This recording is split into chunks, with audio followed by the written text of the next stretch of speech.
हम ही को कातिल कहेगी दुनिया, हमारा ही कत्लेआम होगा। हम ही कुएं खोदते फिरेंगे, हम ही पे पानी हराम होगा। सभापति महोदय, सन 1947 में दिल्ली की जामा मस्जिद की तारीखी सीढ़ियों पर खड़े होकर के भारत रत्न मौलाना अबुल कलाम आजाद साहब ने कहा था कि मुसलमानों कहां जा रहे हो, यह है तुम्हारा मुल्क, यहां तुम्हारे आबाओ अजदाद की कब्रें हैं। उस वक्त मौलाना आजाद की ये सदाएं सुन करके लोगों ने अपने सरों की गठरियां उतार करके रख दी थी। आज उसी दिल्ली में मौजूद देश की संसद में एक बिल आया है जो हमसे उसी जामा मस्जिद की सीढ़ियों के सबूत मांगेगा, जो उन्हीं सीढ़ियों के पास अपनी कब्र में सोए हुए मौलाना आजाद को फिर से कब्र से सदा देनी पड़ेगी कि ये जो कब्र है वो मेरी कब्र है, ये किसी सरकार की जागीर नहीं है। सभापति महोदय, मैं जहां खड़ा हूं इसी संसद भवन के सामने सड़क के उस पार अपनी कब्र में सोए हुए भारत के पूर्व राष्ट्रपति फखरुद्दीन अली अहमद की कब्र है। शायद अब उस कब्र से भी सदाएं आए कि ये कब्र मेरी कब्र है, ये सरकार की जागीर नहीं है। सभापति महोदय, मैं वक्फ कानूनों में किए जा रहे संविधान विरोधी बदलावों के खिलाफ बोलने के लिए खड़ा हुआ हूं।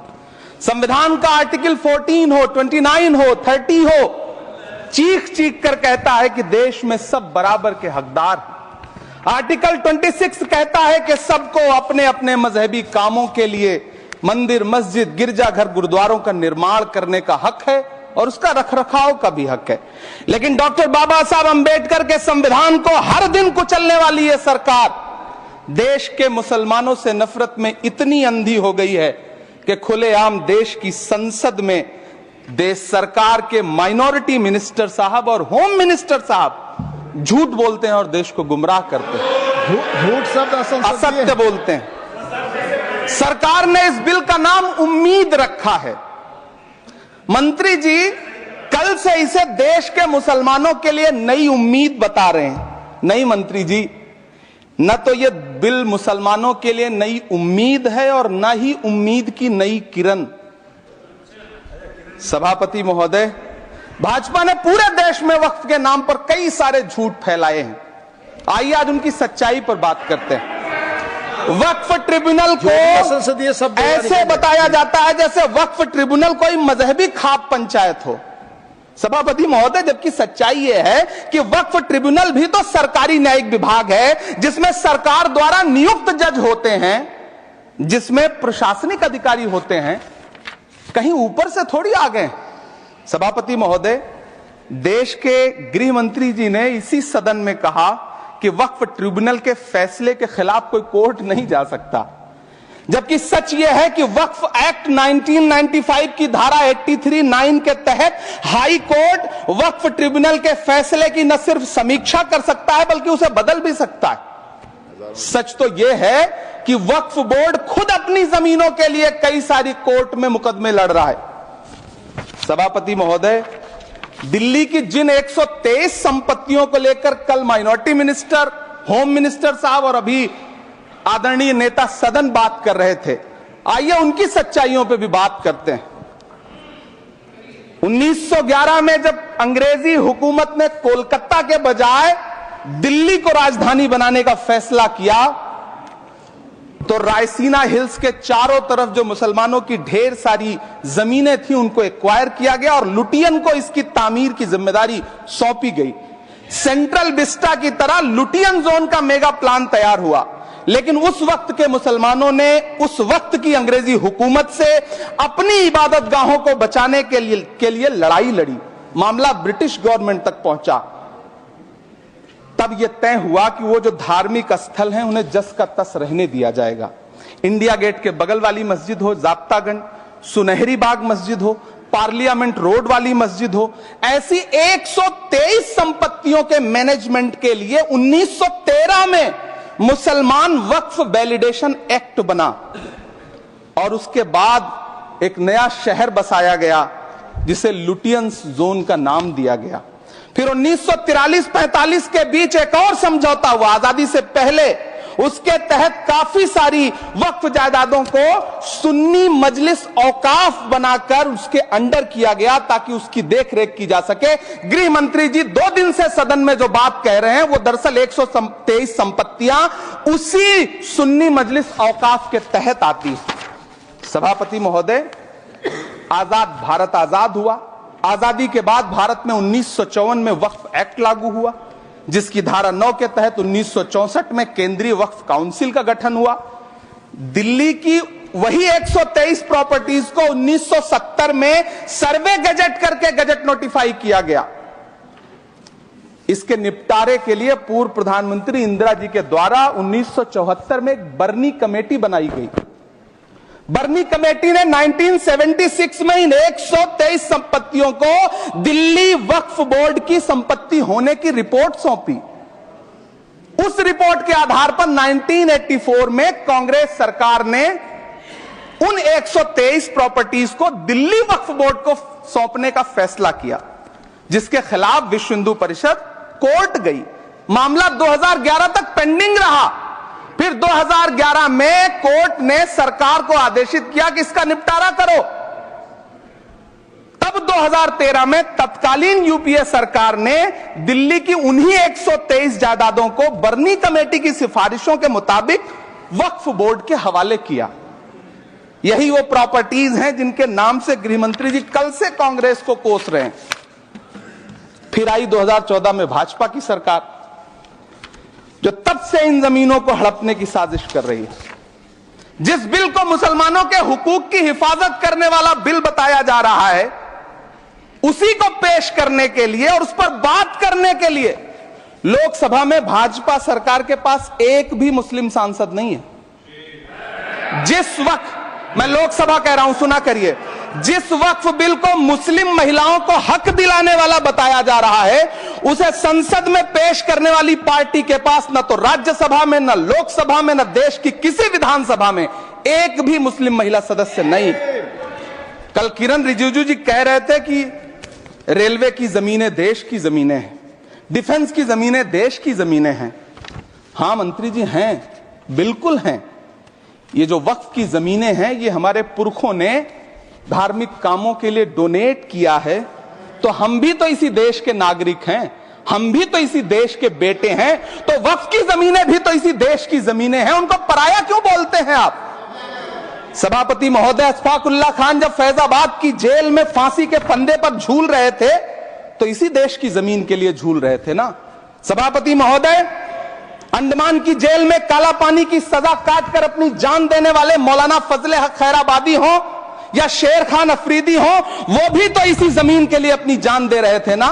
सभापति महोदय, पाकिस्तान के खिलाफ लड़ते हुए अपनी जान देने वाले महावीर चक्र विजेता ब्रिगेडियर उस्मान हो या पाकिस्तान के पैटर्न टैंक उड़ाने वाला परमवीर चक्र विजेता वीर अब्दुल हमीद हो, वो भी तो इसी जमीन के लिए अपनी जान दे रहा था ना। और मंत्री जी, मैं इस सदन में अलल ऐलान ये कहता हूं कि जब भी इस देश की जमीन को लहू की जरूरत होगी, आपसे 2 कदम आगे इमरान खड़ा मिलेगा, ये मैं आपसे यकीन दिलाते हुए कह रहा हूं। सभापति महोदय, मैं सरकार से कहना चाहता हूं, हमसे हमारी इबादत गाहें तो मत छीनिए ना, हमारे घरों पे बुलडोजर तो मत चलाइए ना, हमारी कब्रों में तो हमें सुकून से सोने दीजिए ना। सभापति महोदय, माइनॉरिटी मिनिस्ट्री का बजट कट करके, मुस्लिम बच्चों की स्कॉलरशिप बंद करके अब सरकार कह रही है कि हम वक्फ की आमदनी से गरीब मुसलमानों का भला करेंगे। गुजरात की बेटी बिल्किस के बलात्कारियों की रिहाई के बाद उन्हें माला पहनाने वाली लोगों के नेता ये कह रहे हैं कि यह बिल मुस्लिम महिलाओं को उनका हक दिलाएगा। धन्यवाद मोदी जी, क्या बढ़िया सौगातें मोदी दे रहे हैं आप। पहले हमें गुजराते मोदी दिया, आप सौगाते मोदी दे रहे हैं। लेकिन यह सरकार इतना याद रखे कि इसी ठसक के साथ देश की संसद में सीए का कानून भी लाया गया था और कहा गया था बड़े बड़े भाषण देकर के कि पड़ोसी देशों से हिंदू भाइयों को ला करके यहां नागरिकता दी जाएगी। लेकिन मैं आपके संज्ञान में लाता हूं सर कि पिछले इतने दिनों में इनसे नागरिकता लेने के लिए 2000 व्यक्ति भी नहीं आए, जबकि इसके उलट इन्हीं की सरकार में पिछले 10 साल में 15 लाख से ज्यादा भारतीयों ने भारत की नागरिकता छोड़ करके दूसरे देश में जाकर के बस गए। यह हुआ उस कानून का अंजाम। सभापति महोदय, इसी तरह की जिद के साथ किसानों के खिलाफ भी कानून लाए गए थे। जिस तरह आज वक्फ के फायदे गिनाए जा रहे हैं, उसी तरह से किसानों को भी कृषि कानूनों के फायदे गिनाए गए थे। लेकिन अंजाम क्या हुआ? 700 किसानों की शहादत लेने के बाद सरकार को अन्नदाता किसानों के सामने घुटने टेकने पड़े और कृषि कानून वापस लेने पड़े। जिल्ले इलाही, जमहूरियत जो है वो नफरत और ठसक से नहीं चलती है, अकड़ से नहीं चलती है। उसमें सबकी हिस्सेदारी जरूरी है। कल देश के माइनॉरिटी मिनिस्टर ने लोकसभा में खड़े होकर एक शेर सुनाया था कि मुझसे कोई बदगुमान न हो, तो मैं उन्हें एक शेर सुनाना चाहता हूं कि मैं आज जद पे हूं तो इतना खुशगुमान न हो, मैं आज जद पे हूं तो इतना खुशगुमान न हो, चराग सबके बुझेंगे हवा किसी की नहीं। नीतीश कुमार जी हो, चंद्रबाबू नायडू जी हो, चिराग पासवान जी हो, जयंत चौधरी जी हो, देवे गौड़ा जी हो, जीतन राम मांझी जी हो, सबको समझना पड़ेगा कि जब जंगल में आग लगती है तो न वो बरगद बचते हैं जो हवा को आंधी में तब्दील करते हैं, न वो बांस बचते हैं जो आपसी रगड़ से चिंगारी पैदा करते हैं। सभापति महोदय, जब देश को मनमोहन सिंह साहब जैसा काबिल प्रधानमंत्री मिलता है तो देश को आरटीआई जैसा एक्ट मिलता है, सेज जैसा एक्ट मिलता है, मनरेगा जैसा एक्ट मिलता है, लिबरलाइजेशन मिलता है, राइट टू एजुकेशन मिलता है, नेशनल फूड सिक्योरिटी एक्ट मिलता है। लेकिन जब देश को सौगातें मोदी मिलती है तो क्या मिलता है? सीए मिलता है, फॉर्म्स लॉ मिलता है, आर्टिकल 370 मिलता है, इलेक्टोरल बॉन्ड जैसा एक्ट मिलता है और वक्फ अमेंडमेंट एक्ट जैसे बिल देश को मिलते हैं। मुझे तो अपने हमवतन भाइयों से पूछना है कि आपको अपने बच्चों की तरक्की, खुशहाली और नौकरी की दरकार है या फिर मुसलमानों की दान की गई जमीनों को लूट कर धन्ना सेठों को देने की साजिश करने वाले कानून की? सभापति महोदय, यह सरकार रात के 3 बजे तक पूरे देश को जगा करके संसद में अपने ही नागरिकों को नीचा दिखाने के लिए वक्फ बिल ला रही थी, तो उधर रात के 1:30 बजे अमेरिका हम पर 26% टैरिफ लगा रहा था। सरकार की प्राथमिकताएं देश को पता। सभापति महोदय, मैं बहुत भावुक हूं आज, और मुझे अच्छा लगा कि आदरणीय नेता सदन जगत प्रकाश नड्डा जी ने बहुत अच्छी बातें भी की, मन से बातें की। क्योंकि उनके नाम में प्रकाश जुड़ा है तो मैं उनमें हमेशा एक रोशनी की किरण देखता हूं। मैं उनके सामने बहुत अदब से यह बात कहना चाहता हूं कि चिरागों के सफर में दबदबा हो आंधियों का तो फिर अंजाम जुल्मत के सिवा कुछ भी नहीं होगा। यह दुनिया नफरतों के आखिरी स्टेज पर है, इलाज इसका मोहब्बत के सिवा कुछ भी नहीं होगा। मैं भावुक हूं, मेरी पलकें गीली हैं। अगर देश की एक बहुत बड़ी आबादी को लगता है कि आप उसका भला करने के लिए नहीं बल्कि उनकी इबादतगाहों, उनकी कब्रिस्तानों, उनकी खानकाहों को बर्बाद करने का बिल ला रहे हैं, तो फिर आप अगर समझाने में नाकामयाब रहे हैं तो यह आपकी नाकामयाबी है। पहले समझाइए, उसके बाद कोई बिल लेकर के आइए, तब शायद हम आपका इतनी पुरजोर तरीके से विरोध ना करें। लेकिन सभापति महोदय, मैं अंत में सिर्फ इतना कहना चाहता हूं कि इस बिल में जो भी पॉइंट्स दिए गए हैं, बॉम्सी पोर्टल देख लीजिए, सरकार का झूठ आपको पकड़ में आ जाएगा। हम डरे नहीं हैं, हम सिर्फ सरकार से अपील कर रहे हैं कि हमें अपना समझिए। हम आपके अपने हैं, इस देश के नागरिक हैं और आप ताकत में हैं। संख्या बल के आधार पर बिल हो सकता है आप पास करा ले, लेकिन आपको यह बात समझनी पड़ेगी कि हम तो वो तारीख हैं, जहनों में रहना है जिसे, कागजी पुर्जे नहीं जो फाड़ डाले जाएंगे। जिस जमी पर मैं खड़ा हूं ये मेरी पहचान है। आप आंधी हैं तो क्या मुझको उड़ा ले जाएंगे? आपको यह बात समझनी पड़ेगी। आपको अगर इतना विपक्ष की तरफ से पहले जेपीसी में इतने सारे पॉइंट्स आए और उसके बाद कल से लोकसभा में और राज्यसभा में सुझाव आप सुनने को तैयार नहीं है, लोगों की शंका को दूर करने के बारे में आप बिल्कुल सोच नहीं रहे, बस आप कह रहे हैं यह बिल उम्मीद की नई किरण है। नहीं साहब, इसे भले किरण जी लेके आए हैं, लेकिन ये उम्मीद की नहीं बल्कि नाउम्मीदी की किरण है। और इस देश की एक बहुत बड़ी आबादी इस बात से खदशे में है, शक में है कि आप सीधे उनकी जमीनों को लूट करके धन्ना सेठों को बेचना चाहते हैं। मेरी अब भी आपसे अपील है कि इस बिल को वापस लीजिए। यह बिल कहीं से आपके अपने नागरिकों के लिए अच्छा नहीं है। यह बिल सिर्फ इस देश के मुसलमानों को नीचा दिखाने का और अपने एक ऐसे मतदाता वर्ग को खुश करने का बिल है जिनको इस बिल के पास हो जाने से कुछ मिलेगा भी नहीं।